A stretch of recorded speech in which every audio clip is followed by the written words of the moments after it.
Vice Speaker B.J. Cruz says he hasn't had a chance to listen or read DOA Director Benita Manglona's special address on upcoming salary increases for GovGuam employees. I wouldn't waste my time playing a political game. The special address criticized lawmakers, specifically Speaker Judy Wampat, Ben Pangilinan, and Cruz for not only putting on what she called a dog and pony show, but getting in the way of paying GovGuam employees competitive wages. Their record shows no credibility.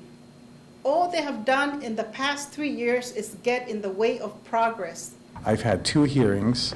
I sent her 3 letters, and anything she wanted to say, she could have and should have said at the legislature. Those 2 hearings were specifically on the governor's pay raise plan proposal, where lawmakers specifically wanted answers as to how much the plan would cost broken down by agency. We as the legislature have a responsibility to try to figure out what is going on, and we need to know where the $20 million supposedly is being spent. And while Manglona didn't provide that information to lawmakers, she questioned senators citing criticism when in 2010 they appropriated $13 million to implement the pay raises with no questions asked, and when the government was experiencing a $330 million deficit. That, Manglona says, this administration had to clean up. When the Hay Plan was implemented 4 years ago, there was no money for it.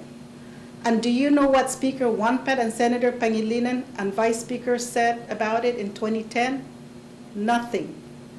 Do you know what their scrutiny was? Nothing. How many hearings did they hold to address this? None. The administration further criticizes legislation that was passed by the Democratic majority over the weekend.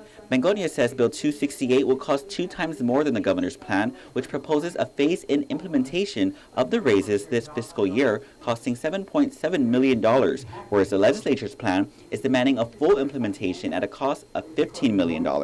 They want us to squeeze a lagwana into a manzanita. Of course, you cannot fit that. They got upset that I didn't provide them a breakdown of our $7 million plan, yet they're pushing for a $15 million plan without explanation. That sounds like voodoo math to me. And for the Vice Speaker, because of mistakes that were made in the past, he says it's probably best that lawmakers question now and prevent history from repeating itself. Well, if we made a mistake in 2010 by not asking, then we're not going to make that same mistake today, and we're going to ask, and we're going to ask, and we're going to ask. Cruz adds he can't figure out why DOA hasn't been forthcoming with its information, only saying it is, quote, irresponsible. He says lawmakers might not have even amended the governor's plan had DOA provided the information to show the plan was sufficient, something Cruz adds he's still not convinced it is. Speaker Judy Wampat, meanwhile, released a statement saying Bill 268 doesn't eliminate the governor's phase-in approach and hopes our government can move past the rhetoric and work together to do what is right for our employees. Manglona, in the meantime, says she's concerned lawmakers will stop the Hay Plan from happening for purely political reasons. Reporting for Guam's News Network, I'm Ken Quintaniza.